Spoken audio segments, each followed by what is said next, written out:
क्या आपको पेट या किसी अंग में अचानक स्वेलिंग, दर्द या लंप महसूस हुआ है? यह एक साधारण समस्या नहीं हो सकती, यह एक हर्निया का संकेत हो सकता है। बहुत लोग इसे इग्नोर कर देते हैं और बाद में कॉम्प्लिकेशन फेस करते हैं, लेकिन सही जानकारी और समय पर ट्रीटमेंट से इसे आसानी से मैनेज किया जा सकता है। मैं हूँ doctor Nikhil Jilawar, surgical gastroenterologist at Shri gastro clinic in Pimpri Chinchwad.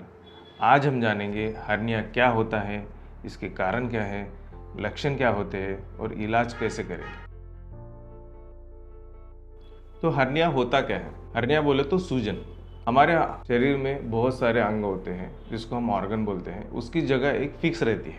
जैसे कि हमारे घर में कमरे होते हैं और हर कमरे में हर एक चीज़ के लिए हम कुछ न कुछ चीज़ें रखते हैं, तो वैसे ही जो अंग है वो मसल की कमरों से बना हुआ रहता है। कमरा जो है मसल से बना हुआ रहता है और उसमें अंग रहता है।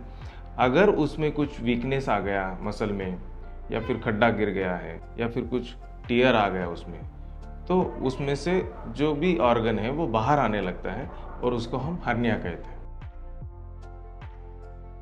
तो हर्निया के टाइप्स क्या होते हैं? हर्निया के बहुत सारे टाइप्स हैं, जैसे कि वो छोटे बच्चों से लेकर बड़े लोगों में यह पाया जाता है। छोटे बच्चों में जो हर्निया होते हैं उनको हम कंजेनिटल हर्निया बोलते हैं।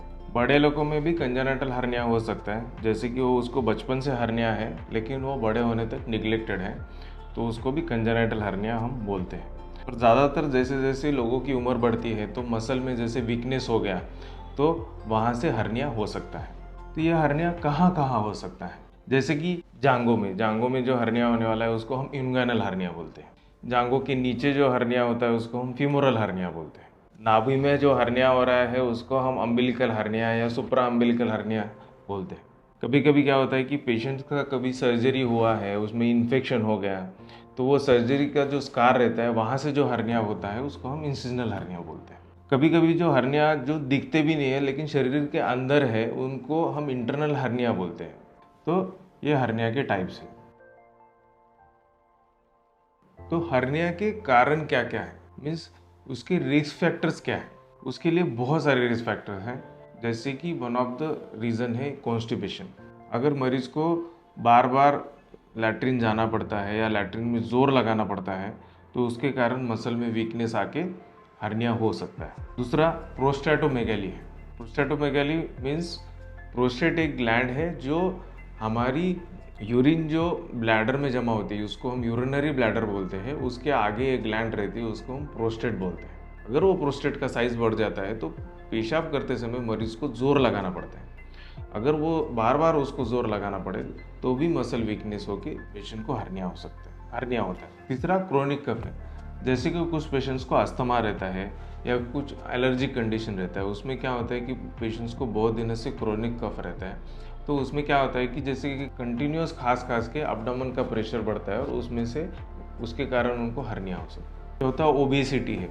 ओबेसिटी में क्या होता है कि जैसे कि आपका वजन बढ़ने के कारण अब्डोमिनल प्रेशर बढ़ता है, और दूसरा क्या होता है कि आपकी जो मसल्स है उसका भी वो रिप्लेसमेंट होकर फैट ज़्यादा डिपोजिशन होने के कारण मसल वीकनेस होता है और उसके कारण भी उनको हर्निया होता है। पांचवा वेट लिफ्टिंग है। जैसे कि बहुत सारे लोग आज जिम में जाते हैं और बहुत ज़्यादा वज़न उठाने के कारण भी उनको हर्निया हो सकता है। छठा है स्मोकिंग है। अगर क्रोनिक स्मोकिंग आदमी करता है तो आपके मसल्स का जो स्ट्रेंथ है वो कम होने लगता है और उसके कारण आपको हर्निया हो सकता है। कुछ पेशेंट्स को कनेक्टिव टिश्यू डिसऑर्डर रहता है। उसमें क्या होता है कि आपके जो मसल्स है वो इनहेरेंटली बचपन से ही वीक रहते हैं, ऐसे पेशेंट्स में भी हर्निया हो सकता है। कुछ पेशेंट्स को असाइटिस के कारण, जैसे कि लीवर की बीमारी हो गई, पेट में पानी होता है तो उसको हम असाइटिस बोलते हैं, उसके कारण क्या होता है कि पेट का जो प्रेशर है वो बढ़ता है और उसके कारण भी हर्निया हो सकता है। और इम्पॉर्टेंट और लास्ट कारण है प्रेगनेंसी।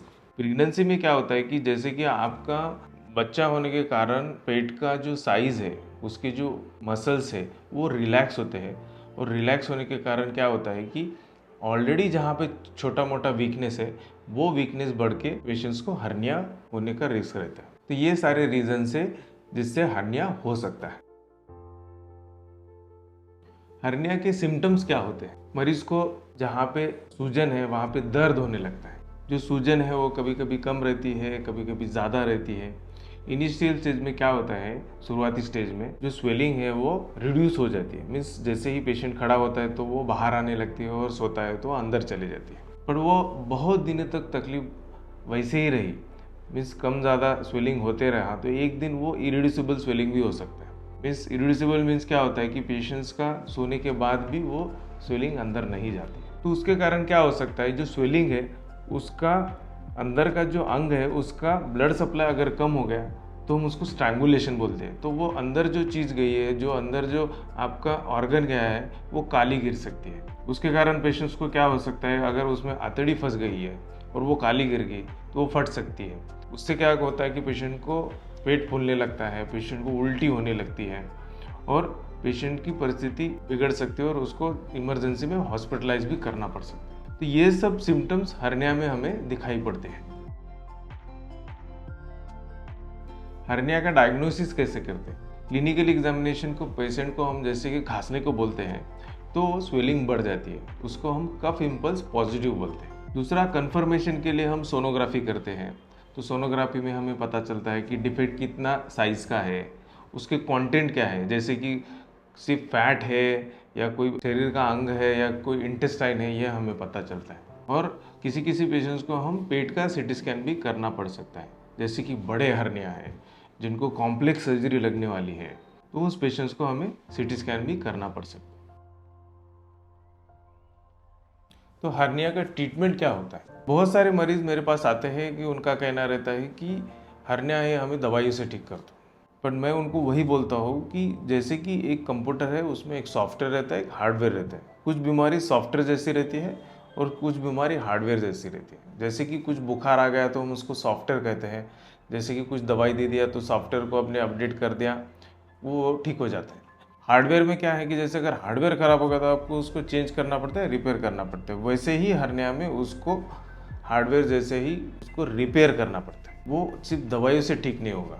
पहले तो क्या था कि सर्जरी ओपन सर्जरी होती थी, उस टाइम पे मेशेस या जाली कुछ भी नहीं बिठाते थे, तो उससे क्या होता था कि हर्निया वापस होने का चांसेस ज़्यादा होता था। मेश यानी जाली मीन्स जी, मेश या जाली मीन्स होता क्या है? जाली मीन्स क्या रहता है, मेशिस मीन्स क्या होता है कि ये जो है हमने हर्निया रिपेयर करने के बाद उसमें हम मेश लगा देते हैं। तो मेश क्या होता है कि उसके ऊपर फाइब्रोसिस होने के कारण वो जगह को स्ट्रेंथ आता है और उसके कारण जो रिकरेंस का रेट है वो बहुत ही कम हो जाता है।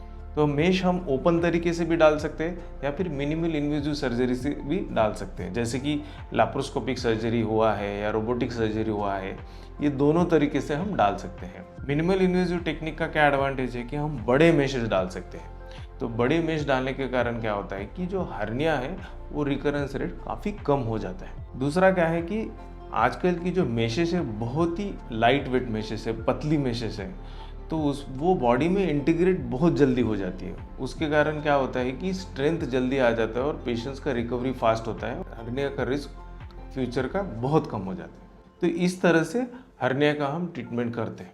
तो basically hernia cannot be treated by medically, it should be corrected bye surgically only. अगर आपके पेट में या ग्रॉइन में अनयूजुअल स्वेलिंग है या पेन होता है तो इंतज़ार मत करें।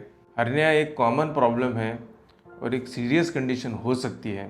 इसके लिए उसका अर्ली डिटेक्शन और प्रॉपर ट्रीटमेंट होना चाहिए। अगर आपको लगता है आपको हर्निया हो सकता है तो विजिट करें श्री गैस्ट्रो क्लिनिक, चापेकर चौक, चिंचवड, PCMC। धन्यवाद। लाइक, शेयर और सब्सक्राइब करना मत भूलिए ताकि ये हेल्थ वीडियो मिलते रहे।